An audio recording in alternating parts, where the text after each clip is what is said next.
Bom, pessoal, a gente vai fazer então a revisão da prova 1. Aqui não vai ter todas as informações que necessariamente vão cair na prova, né? Claro. Mas vai ter uma. A ideia é fazer uma abordagem de resolver um sistema específico, onde nós vamos utilizar vários métodos, no caso todos utilizados na aula, que então é Euler, Verlet, Leapfrog, Velocity Verlet e Rudicuta, seja 2 passos ou 4 passos, tá? E nós vamos resolver então o sistema massa-mola em uma dimensão que é o equivalente também ao MHS, tá? Que é o movimento harmônico simples.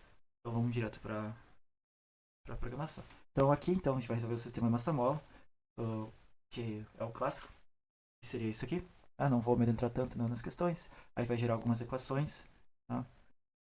Então a gente tem as soluções dessa equação, que tem a ver com esse x, que pode ser tanto um seno ou um cosseno. Tá? Então agora veio para o Júpiter, vai lá no início. Aqui eu adicionei uns pipinista, caso seja necessário. É importante frisar a questão do MEF, que eu fiz um import usando o asterisco. Então eu posso simplesmente usar cosseno de alguma coisa, por exemplo, cosseno de zero, em vez de chamar com MEF ponto cosseno, por exemplo. Isso diminui a quantidade de informações no gráfico, na hora de escrever. Eu fiz duas funções aqui iniciais para fazer um plot do gráfico que vai ser utilizado em todos os métodos. Um escopo usando o Matplotlib e um escopo usando o Plotly. E eu usei essa segunda forma como padrão. Tá? Então aqui o que a gente quer resolver nesse é o problema massa-mola, tá? Em uma dimensão. E nós temos então uma equação de segundo grau aqui, de uma equação diferencial de segunda ordem em t, x de t, igual a menos ômega sobre 2x. Tá? Essa é a função da equação de onda, tá? Padrão, onde o ômega ele é definido a frequência de onda, né? A igual a k sobre m. E nós temos então a solução analítica, como foi mostrado naquele artigo, que é essa função de posição aqui x de t igual a cosseno de ômega t mais alfa zero, onde alfa zero é a fase inicial do cosseno ali, e o A seria a amplitude de onda. Então vamos agora fazer. Então eu fiz o plot inicialmente dessa solução analítica encontrada. Por quê? E daí nós vamos ter então agora uma expressão visual do gráfico, que é essa aqui, que é o que a gente espera, tá? Para poder comparar com os métodos aproximados numéricos que nós vamos resolver. Tá? Aí então, só mostrando aqui, eu fiz as condições iniciais, coloquei K e M igual a 1, tá? Tanto K e M, a amplitude também igual a 1 e a fase igual a 0, para que essa posição aqui, essa equação de posição, ela se torne apenas um cosseno. Né? Simples. Se a gente fizer adotar isso aqui, nota que então a gente só fica com cosseno de uma única variável, t. O W foi definido com SQRT, né, direto, sem ter um MEF ou um NP.SQRT, por causa do import com asterisco. E a gente define então aqui as listas com os elementos das funções disso aqui, uma em relação ao x e outra em relação ao t, tá? Que são as variáveis relevantes dessas funções aí. A técnica que eu usei aqui para gerar essa lista foi compreensão de listas, tá? E para quem não conhece, eu vou explicar rapidamente aqui. A gente cria uma lista adotando esses colchetes ao redor, né, fora. E a primeira informação que a gente utiliza para fazer, então, que a gente vai adicionar mesmo na lista como os elementos, é o cálculo que a gente quer. Aqui no caso o A cosseno ômega t é o que está sendo da função definida. Eu deixei aqui com comentado só para ficar fácil de ver. Então aqui seria então o x que eu estou querendo calcular em função de t. E aí esse t é o que está sendo colocado dentro do for, né? For t dentro de uma lista de valores, que é o de t, que ela foi definida usando o linspace. Então seria de 0 a 10 ou 1000 passos. Então o que está acontecendo nessa compreensão de listas? Então está tendo um for aqui dentro dela, onde tem o t, que é o que ele vai entrar em cada elemento dessa lista. Começa em 0 e termina em 10, vão ter 1000 passos nisso aí. E para cada um desses passos vai ser calculado essa informação dentro do for. E essa informação, depois de calculada, ela vai adicionar um valor na lista. Então, nós vamos ter 1000 informações nessa lista, tá? Calculadas dessa forma. Isso tudo numa única expressão que seria a compreensão de listas. Né? Aí, depois que eu gero essa lista em x, e eu tenho a lista em t, a gente consegue fazer o plot do gráfico aqui, tá? Que vai ser, de novo, um padrão em todos os métodos. E gerar isso aqui. Beleza? Então, agora nós vamos focar em como a gente resolve de forma numérica essa mesma equação diferencial, né? A equação da onda. E nós podemos adotar algumas técnicas, mas a que eu utilizo aqui, que eu acho um pouco mais simples, é a redução de ordem desse sistema. Onde nós vamos pegar essa equação de ordem 2, a equação diferencial de ordem 2, e diminuir ela para duas equações de sistemas mais simples de ordem 1. se fosse uma equação diferencial de ordem 3, 4, a gente faria por sequência, então, 3 ou 4 uh, equações num sistema de ordem 1. Então, explicitando aqui bem, eu vou chamar então esse dx dt, essa derivada que está acontecendo de uma nova variável, por exemplo, dx dt igual a u. Só que aqui nesse caso da massa mola, a gente sabe que dx dt, né, devido à cinemática e tudo mais, ela é igual à velocidade. Então a gente define ela aqui como dx dt igual a v. Só que se fosse outro sistema, a gente poderia chamar com qualquer outra variável. Poderia ser u, w, ou o que tu quiser. Tá? Então o que acaba acontecendo? A gente consegue reduzir então essa ordem 2 aqui para uma nova variável que a gente definiu ali, então é dv dt, e agora nós temos só uma derivada aqui nesse lado da equação, sendo igual ao que tinha antes. E agora nós temos um sisteminha que essa a gente consegue resolver. Nota que esta informação aqui, ela poderia estar desse outro lado da igualdade. Então, a primeira coisa que a gente vai fazer quando vai reduzir a ordem, pensando já na aproximação, né, claro, é passar tudo para um lado e deixar só a derivada principal, a de ordem maior, na parte esquerda. Aqui, outra questão, a gente define, por padrão na física, que ômega 2 x é igual a uma aceleração. E aí, essa aceleração eu defino como uma função de x, k e m, tá? Que ela vai ser chamada igualmente para todos os métodos. Então, de novo aqui, só para demonstrar que A igual a menos kx sobre M. E aí, essa equação se reduz apenas a dv dt igual a A. Né? Então, é esse sisteminha que a gente quer resolver. Dois sisteminhas bem simples de sistema de equações de primeira ordem. Então, o primeiro método que nós vamos utilizar é o Euler. Tá?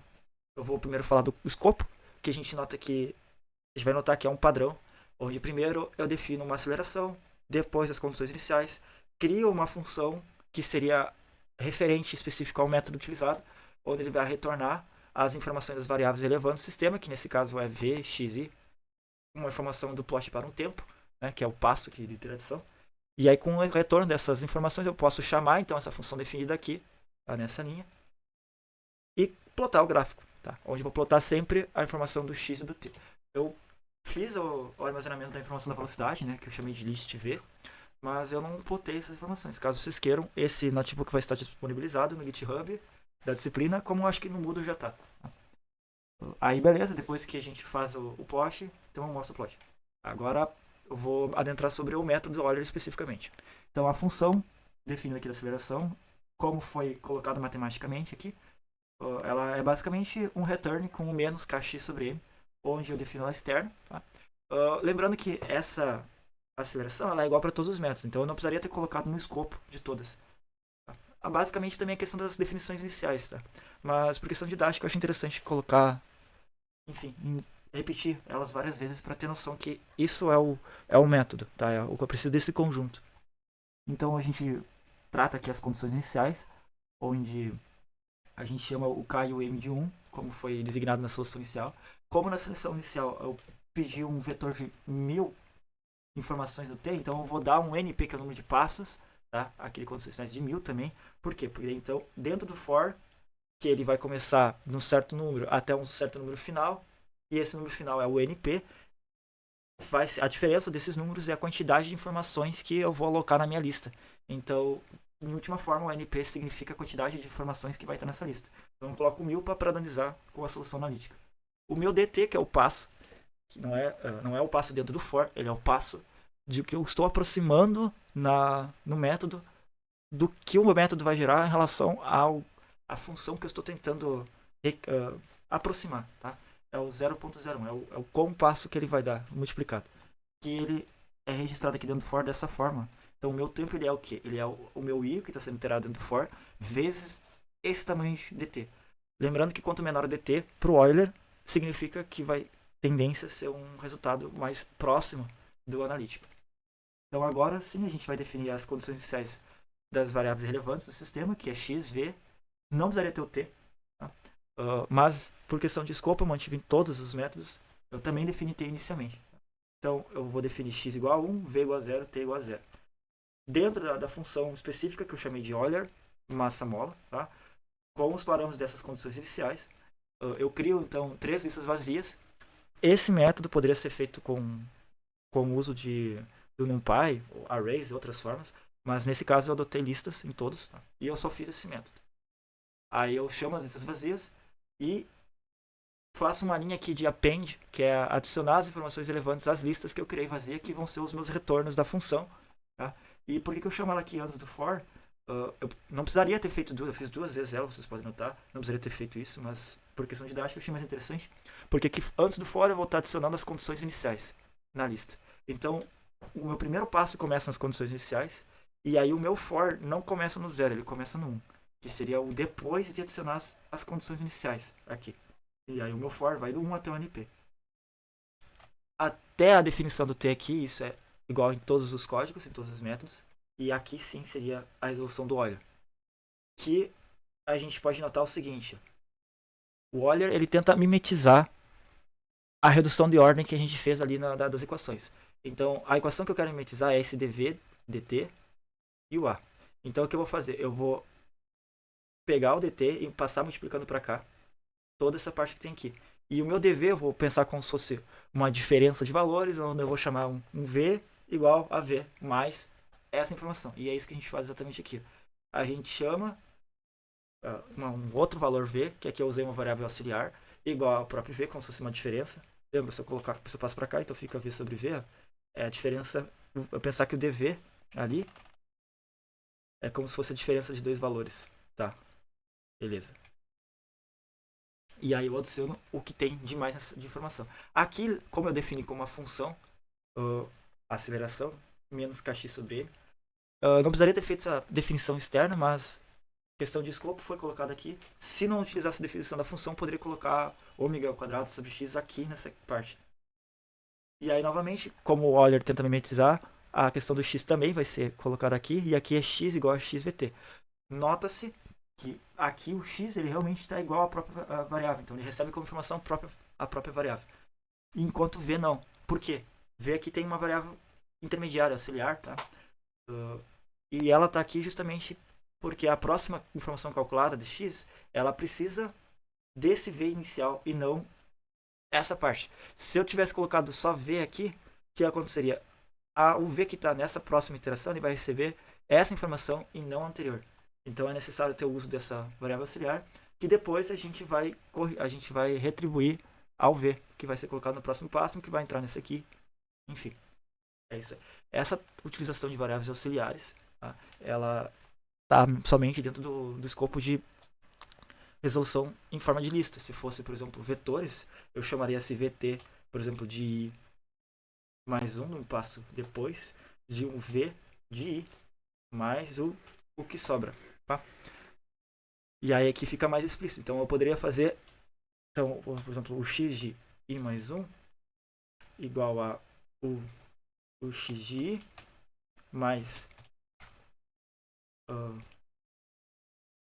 v de i e o que sobra. Eu poderia fazer assim, e aí não precisaria ter essa questão da troca dos valores, porque aqui já está indexado as questões.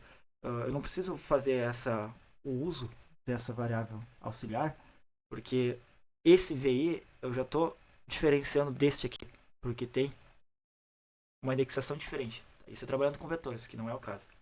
Caso vocês queiram utilizar essa questão. Os próximos métodos eu não vou abrir tanto a explicação sobre eles, eu vou passar mais por cima.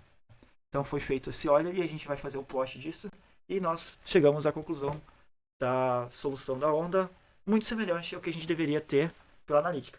Só que olhando ela sozinha a gente não consegue reparar muita coisa. Então depois, com todos os métodos juntos, eu vou fazer um plot no mesmo gráfico e a gente nota as diferenças. Agora já vou explicar o Verlet. Tá?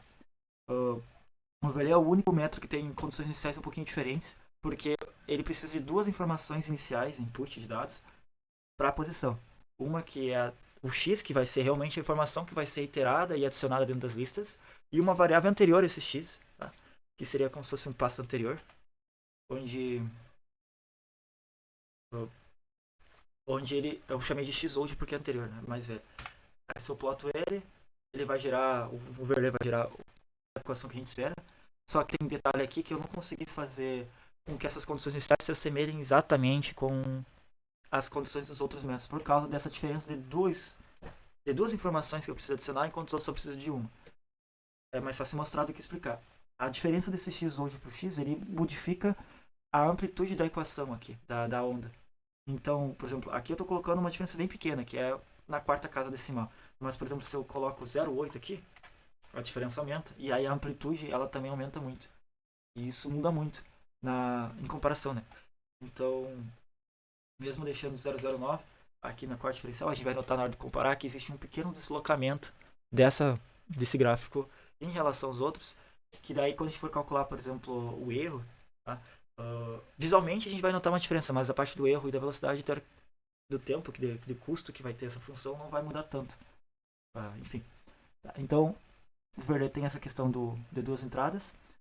Uh, e aí a gente. E aí, quando a gente vai fazer a interação, a gente precisa de uma nova também informação, porque o Verlet trabalha com 3. E essa nova informação precisa ser colocada, adicionada antes de entrar no for, que eu chamei de xnew, então, a informação próxima. E ela é referente ao xvt, que é o que está sendo colocado nas equações diferenciais lá. Então a gente vai entrar no for, vai repetir essa parte aqui do t, for ali. E como a gente utiliza dois x diferentes, a gente precisa fazer a média deles para recuperar a informação que a gente tinha. E aí a gente faz então xnew menos o xold e enfim, divide por 2 isso, faz uma média. Eu acho que é isso que eu queria falar. Tem uma informação aqui que no escopo dado no Moodle tem só um 2 sendo multiplicado aqui e faltava um asterisco. E dá uma boa diferença no resultado. Se eu tiro essa questão aqui, ó, o gráfico gera isso. E se eu adiciono mais um aqui, ele chega no resultado que é o esperado. Né? Então agora vamos passar para o Leapfrog. O Leapfrog ele também vai ser dado as mesmas condições iniciais aqui como nos outros. X igual a 1, V igual a 0, T igual a 0. Tá? E a diferença dele é que ele vai definir a função velocidade duas vezes. Tá? E aí, como eu defino a velocidade duas vezes, então tem que fazer a média dessas duas velocidades comparadas. Tá? E aí, o que acaba acontecendo? Como eu chamo a primeira vez a velocidade de interação ela antes do for, então a minha troca da variável auxiliar ela ocorre antes de fazer a mimetização do x, da posição aqui, ó, em relação ao sistema que foi montado ali de redução. E e depois a gente repete então a velocidade. E como a gente repetiu a velocidade, a gente precisa tirar a média dela, adicionando a VT, porque VT é inicialmente utilizada aqui. E aí faz o loop. Beleza. A gente plota então o Leapfrog e a gente nota uma solução como esperado. Tá? O Velocity Verlet, ele realmente faz jus à velocidade, porque eu fiz o teste de tempo de cada um dos métodos e ele realmente foi mais veloz. Tá? Uh, e ele tem uma diferença que ele utiliza, que ele precisa chamar duas vezes a aceleração. Tá? Ele precisa calcular duas vezes a informação que está do lado direito da equação. Lembrando que tudo pelo lado direito eu chamei de uma função, né, que é a aceleração. E aí isso geraria um custo muito grande em questão do for, porque se a equação do lado for uma operação muito grande, então seria um custo muito grande para o método em si, em questão de tempo e enfim. Aí, para tentar corrigir um pouco isso, a gente chama a função externa e iguala ela a uma variável, e aí essa variável que sim vai ser passada.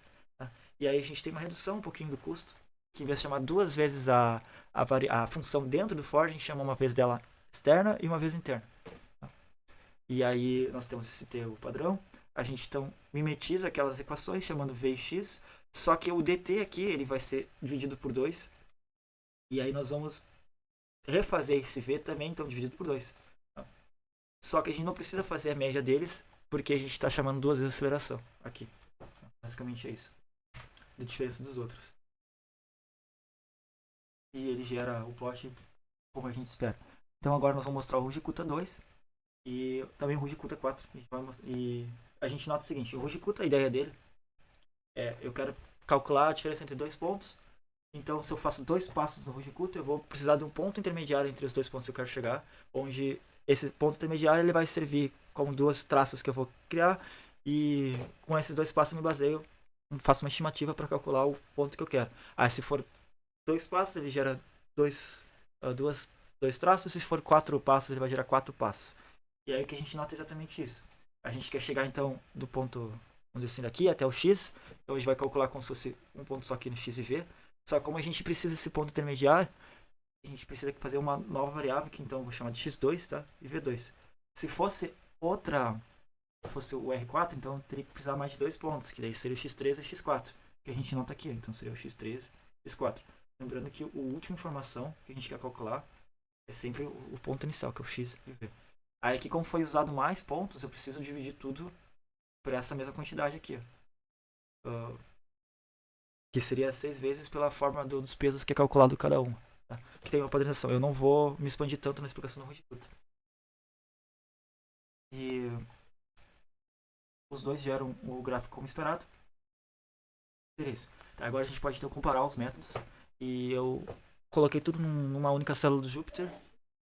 E eu faço as condições iniciais, como foi antes, eu repito as condições iniciais. Crio o sistema analítico aqui, da mesma forma com a compressão de listas. Chamo todas as equações, todas as funções que foram feitas para cada método e salvo com nomes diferentes nas listas, tá? Como x0, v0 e t0, por exemplo, para Euler, e aí o equivalente a 1 para Overlay, 2 Frog, enfim. Isso aqui tudo poderia ter sido feito num único for, mas por didática eu prefiro deixar tudo. E aí eu faço agora o plot desses gráficos aqui para comparar usando a biblioteca Go do Plotly. Tá? O resultado é esse que nós temos. Vou diminuir um pouco o zoom aqui. Uma coisa interessante de adicionar é que eu coloquei no plot esse hover mode, que é o Y Unify, que é esse efeito aqui de ter uma linha de comparação entre as. Aqui, ó, que ele nota que tem, que ele também mostra, o hover mostra esse menuzinho com as informações dos dados. E no Y, então, ele vai fazer assim, e se eu colocar no X, ele vai mudar. Se eu boto o X, ele vai fazer o contrário aqui. Então eu vou deixar no Y de novo. Eu acho que é mais interessante. Aí com todos as curvas plotadas ao mesmo tempo, a gente não consegue identificar muito. Então eu vou começar primeiro com a solução analítica. Eu vou dar 2 cliques com o lado esquerdo do mouse em cima da função que eu quero. E daí o plot dele já reconhece que eu só quero essa função. Então aqui é a solução analítica em azul. Vou começar pelo Euler, colocando ela. E aí essa amarela, laranja. E a gente nota que o Euler ele começa tendo uma proximidade muito boa com a função analítica, mas à medida que o tempo vai passando, tempo quando a gente analisa de forma física, mas de forma computacional a gente vai chamar de número de passo. Então, à medida de interações que ocorrem no for, o Euler ele vai perdendo a sua aproximação com a analítica. E a gente nota que o Euler, além de ao longo do tempo ele deteriorando essa capacidade de se aproximar, como também ele não é muito bom na hora da mudança das curvas, quando tem umas. Enfim, quando a derivada ela modifica muito. Agora a gente pode notar o plot do Verlet, eu comentei que ele está deslocado, mas ele está deslocado muito pequeno, muito pouco. E comparado com o Euler, ele realmente está muito próximo da solução analítica. Então, nessa escala de visão, ele está muito melhor que o Euler. E se nós fizermos isso para o Leapfrog, por exemplo, a gente nota que ele está em cima também da analítica. Então, nessa escala, ele está muito bom. O Velocity Verlet também, o R4 e o R2. Nessa escala, eles estão muito bem próximos. Mas então vamos olhar, vamos aumentar aqui um pouco a escala. Vamos ver o que acontece. Vou deixar assim. Aqui a gente já começa a notar alguma coisa. A gente vê que o Euler ele realmente está bem mais acentuado e as outras são mais próximas. Tirando essa rosa aqui. Ó. Essa rosa é o 1 de 4. Então a gente já nota que o 1 de 4, ironicamente, nesse sistema aqui, ele não conseguiu se aproximar tão bem quanto, por exemplo, o método menos aproximativo, que seria o RK2. Basicamente porque ele precisa dar muitos passos numa função que não oscila tanto, não muda tanto, então ele realmente acaba não conseguindo ter um desempenho tão bom. Tá? Então eu vou dar mais um zoom aqui. Opa, tem que clicar na opção de zoom primeiro. E a gente vai tentar observar mais. E aí a gente nota que o Euler realmente está bem distante e as outras estão tudo próximas. Então eu vou tirar o Euler aqui, vou tirar o R4 e vou tentar entender o que está acontecendo aqui. Aqui já começo a notar algumas coisas. Essa em verde é relacionada ao Verlet. Tá? Então eu vou deixar tudo só na analítica e vou adicionar só o Verlet agora. E aqui a gente nota, ó, aqui está a questão do deslocamento no Verlet que eu tinha comentado. É muito pequeno. Mas isso aqui não é um erro, acho que é do método, mas sim de eu não ter conseguido adaptar as condições iniciais semelhantes à solução analítica. Mas o Verlet tem um resultado muito bom. E se a gente adiciona agora o Leapfrog nessa escala, a gente nota que o Leapfrog está realmente em cima da linha da solução analítica. Então ele tem uma aproximação muito boa. E o Verlet também em cima da linha. E o RK2 em cima da linha. Então eu vou tirar o overlay e vou dar mais um zoom aqui. Eu dou mais um zoom e todas as curvas continuam igual. Então eu vou aumentando essa questão aqui. Vamos ver até onde chega. E aqui começou a dar uma diferença. Uma diferença entre a R4 e a R2. A Velocity está na mesma questão do Leapfrog. Mas espera aí. Aqui eu estou notando uma diferença no gráfico visualmente. Mas se a gente for olhar a escala que já está sendo dando zoom aqui, ela é na menos 6. Só que o cálculo que a gente fez aqui das informações, ela está trabalhando com Fault, que geralmente vai trabalhar em torno de um 0,4 aqui de diferença. Então o que eu estou notando aqui no gráfico não necessariamente é uma diferença em valores numéricos. Tá? Então eu posso estimar com uma certa qualidade que com esse rigor que foi feito os cálculos aqui, que esses métodos aqui ainda continuados listados, que é a analítica, o Leapfrog, o Velocity e o RK2, eles têm basicamente a mesma qualidade de aproximação, devido a essa questão da precisão da escala. Então agora eu faço a comparação do erro da energia, tá? O erro dos métodos usando o cálculo da energia. Vou dar um zoom aqui nessa informação para a gente ver melhor.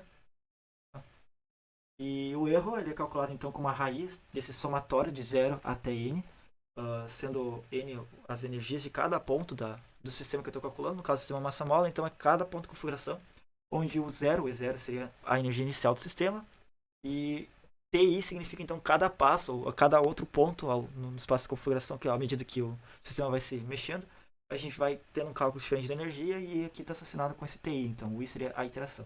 Então o for ele vai de 0 até n, lembrando que a diferença dessas energias ela é feita ao quadrado. Tá? E todo esse numerador é dividido então por n, que é o número total de passos que é dado no sistema. O número no caso o n seria o número de configurações aqui. Quando a gente passa em programação, a gente vai ter então que é o número de passos dado. Com esse E0 ao quadrado calculado. Aqui está o cálculo da função for, né, feito desse cálculo da energia, onde eu defini a função. Eu não vou explicar especificamente o que foi feito aqui. Então eu chamo essa função e dou um nome para cada uma dos métodos analisados. Aí o Euler eu chamei de 0, vinculei com 0. O Verlet de 1, enfim, daí foi dado geral. E aí eu faço um print desses dados aqui calculados dos erros. Tá? E a gente nota que o Euler ele vai ter um erro menor nas energias. E os outros, eles têm um erro muito próximo. O Verlet, o Leapfrog, o Velocity. O Leapfrog e o Velocity, eles têm inclusive até a sexta casa decimal aqui. O mesmo padrão de erro, tá? A mesma informação de erro. E o Verlet e os outros, eles mantêm até a quarta igual, até aqui o RK2. Enquanto o RK4 ele tem um erro maior. Mas aqui a gente está olhando de forma numérica. E é difícil a gente realmente perceber uma diferença desses números. Então o que eu pensei? Eu vou colocar esses dados num gráfico de linha. E aí com o gráfico de linha a gente consegue notar visualmente a diferença desses valores. E então é isso que eu vou fazer. Só que além desse erro eu também fiz um outro comparação, que é a parte de tempo de execução do código, tá? Onde eu usei essa informação import time. E, fiz a importação dessa biblioteca. E aí eu vou calcular o zoom aqui, que eu dei muito zoom antes. Aí eu faço a estimação do quanto tempo que teve no computador, no meu computador especificamente, para calcular esses métodos. E aí eu faço esse cálculo para cada um dos métodos e faço a comparação. E aí nós temos uma estimativa da velocidade dos métodos.